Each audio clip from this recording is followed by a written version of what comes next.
Oi, meu irmão, minha irmã, tudo bem com você? Espero que sim. Hoje a palavra do nosso Senhor Jesus Cristo vai ser várias passagens, porque uma amiga minha virou para mim e disse assim: Luzimar, José saiu do poço, Daniel saiu da cova, Elias saiu da caverna, Lázaro saiu do túmulo.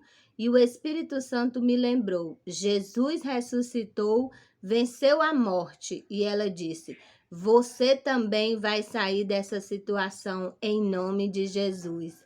Eu criei, eu recebi, eu tomei posse. Por isso você creia também, você receba e tome posse, porque você vai sair dessa situação. Não importa qual situação você esteja. Veja que esses personagens, eles estavam em situações muito difíceis. Em Gênesis 37, 28, quando alguns negociantes midianitas passaram por ali, os irmãos de José o tiraram do poço. A história de José é uma história bem conhecida por conta da inveja, porque quando você tem a presença do Senhor, muitos vão invejar o que você tem, mas o que Deus tem com você é diferente do que Deus tem com as outras pessoas, e nós devemos respeitar, porque o Senhor tem uma porção para cada um de nós. Por conta disso, os irmãos dele venderam ele foi preso e depois o Senhor o honrou porque o Senhor tinha algo com ele e o tornou governador sobre todo o Egito e até que um ponto que ele foi quem manteve a sua família, porque faltou comida. E o Senhor, ele faz assim, ele nos coloca no lugar de honra, não para que a gente venha ser soberbo, mas para que a gente venha ajudar, até mesmo aqueles que não acreditaram ou que fizeram algo, porque o Senhor, ele é diferente, ele age diferente, e se nós estamos nele, as nossas atitudes também são diferentes. Daniel 6, 22, 23 diz assim: o meu Deus mandou o seu anjo, e este fechou a boca dos leões para que não me ferissem, pois Deus sabe que não fiz nada contra ele, e também não cometi nenhum crime contra o Senhor, no caso, o rei Dário. O rei, muito alegre, mandou que tirassem Daniel da cova. Aqui outra armadilha, outra cilada por conta da inveja. Daniel se destacava porque a presença do Senhor também era com ele, e alguns armaram uma cilada porque Daniel, ele não se rendia aos deuses estranhos daquela época.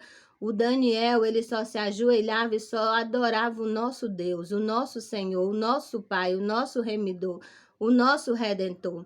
Então eles armaram uma cilada, fizeram o rei assinar um decreto que se por durante 30 dias eles vissem alguém adorando outro Deus que não fosse o Deus do rei Dário, eles deveriam ser jogados na cova dos leões. E assim eles armaram essa cilada e viram Daniel adorando a Deus e foram falar para o rei. Como o rei não poderia voltar atrás, Daniel teve que entrar na cova dos leões. Mas Daniel não entrou só, porque a presença do Senhor está com ele. Meu irmão, minha irmã, nós podemos até entrar em cova de leões, mas quem nos garante, quem nos sustenta, quem nos livra, quem nos protege, quem nos defende, é a presença, é o Deus que nós servimos.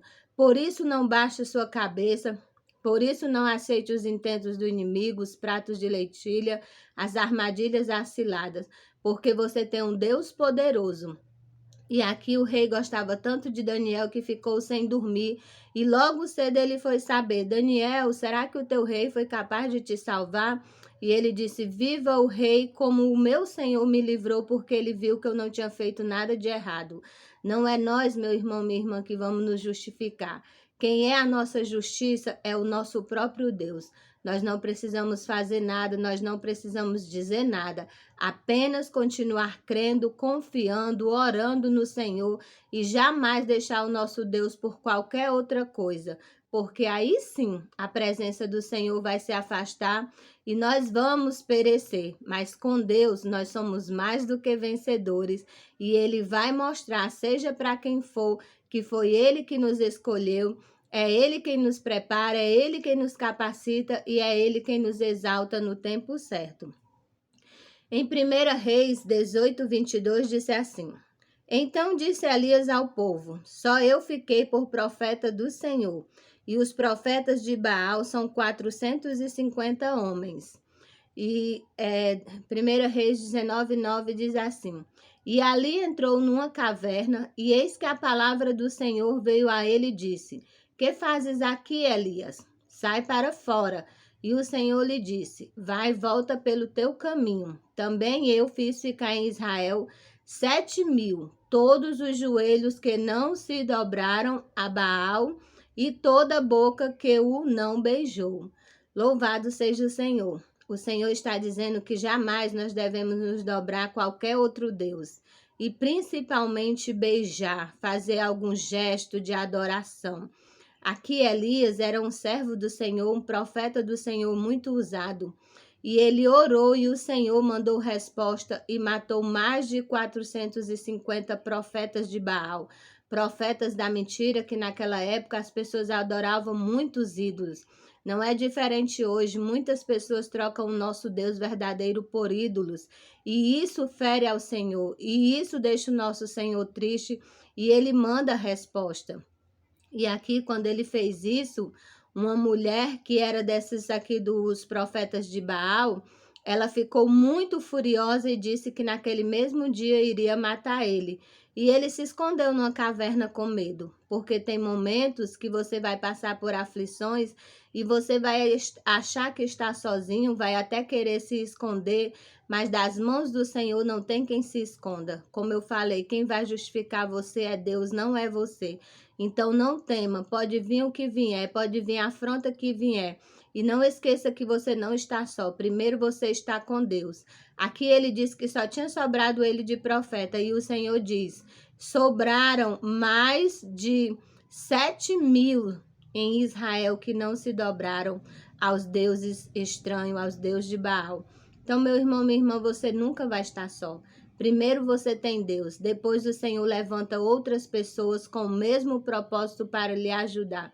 O Senhor não vai lhe deixar perecer. Se o Senhor lhe chamou, se o Senhor lhe escolheu, se o Senhor tem algo com você, não se preocupe. Continue, faça como Daniel. Jamais se proste a outro Deus, somente ao nosso Deus, porque ele vai mandar resposta. E em João 11 diz assim: Então tiraram a pedra. Jesus olhou para o céu e disse: Pai, eu te agradeço porque me ouviste. Eu sei que sempre me ouves, mas eu estou dizendo isso por causa de toda essa gente que está aqui, para que eles creiam que tu me enviastes. Depois de dizer isso, gritou: Lázaro, venha para fora. E o morto saiu. Outra ressurreição, meu irmão, minha irmã. Aqui o Senhor está mostrando que primeiro nós devemos agradecer, porque para Deus o que nós pedimos já existe, se nós tivermos fé. E o primeiro lição que ele nos dá, a primeira chave que ele nos dá para a nossa vitória é a gratidão. Devemos sempre ser gratos. Quando nós pedimos algo ao Senhor, nós já devemos ter certeza que aquilo que nós estamos pedindo, o Senhor já realizou. Por isso, antes de Jesus chamar Lázaro para fora, Jesus olhou para o céu e deu graça e disse: Eu te agradeço porque o Senhor sempre me ouves. Eu não estou dizendo isso aqui por causa de mim, mas eu estou dizendo por causa daqueles que estão aqui ao meu redor, para que eles creiam que o Senhor me enviou. O que o Senhor vai fazer na minha e na sua vida não é somente por causa de nós, mas por causa de muitos que o Senhor quer resgatar, quer libertar. E através do milagre, através daquele testemunho, o Senhor vai trazer muitos. E eles vão ver e eles vão crer que o Senhor continua poderoso, continua o mesmo Deus, continua operando e que nada está fora do seu controle, que nada é impossível para ele. E olha que coisa maravilhosa, quando Jesus deu graças, depois ele deu uma ordem: Lázaro, passa para fora. E assim também eu quero dizer que o Senhor está dando uma ordem para mim e para você. tudo que estava preso, tudo que poderia estar sendo preso por causa de algo terreno, de algo espiritual, o Senhor está dando uma ordem agora para passar para fora e ser liberto, e nós vamos receber a nossa vitória e glorificar o nome do Senhor, em nome de Jesus. E em Mateus 28 diz assim: ele não está aqui, porque já ressuscitou, como tinha dito. Vide e vede o lugar onde o Senhor jazia. Aqui é a passagem que fala da ressurreição do nosso Senhor Jesus Cristo. Que coisa linda! Ele não está aqui. Glória a Deus, aleluia. O Senhor ressuscitou para nos dar direito à salvação, para nos salvar do pecado, tudo que era contrário, tudo que nos prendia. Tudo que impedia de nós um dia vermos a face do nosso Senhor, do nosso Criador, foi quebrado, foi destruído, foi desfeito. O Senhor venceu a morte, o Senhor tem a chave da morte e do inferno, porque Ele veio, porque Ele vive, porque Ele ressuscitou. Eu e você temos vida e temos vida eterna, porque o Senhor é Deus. Mas Ele diz: todo aquele que crê. Por isso nós temos que crer, nós temos que suportar, nós temos que perseverar, nós temos que orar, nós temos que bater, nós temos que procurar, nós temos que clamar ao nosso Senhor Jesus Cristo, ao nosso Deus, para que nós sejamos vitoriosos e tudo que estava morto venha ressuscitar e haja vida e vida em abundância. E aqui ele diz: porque já ressuscitou, como tinha dito. A palavra do Senhor é viva, verdadeira, eficaz, ela não mente, ela não volta atrás, vazia, ela faz o que lhe apraz. Por que que diz como ele já tinha dito? Porque o Senhor já tinha usado profetas para dizer que ia vir o Filho do Homem, ia se fazer carne, ia ser crucificado, mas ele ao terceiro dia ele ressuscitaria. E assim como foi dito, a palavra do Senhor se cumpriu, porque o Senhor não é homem para mentir, nem filho do homem para se arrepender. Mas ele é fiel e ele vela em cumprir a palavra dele. Por isso, meu irmão, minha irmã, se o Senhor tem alguma palavra na sua vida, se o Senhor já disse algo para você, creia que o Senhor vai cumprir. O Senhor tem pessoas que ele faz promessa, mas a nossa promessa maior para cada um de nós, para mim e para você, é o direito à vida eterna, à salvação.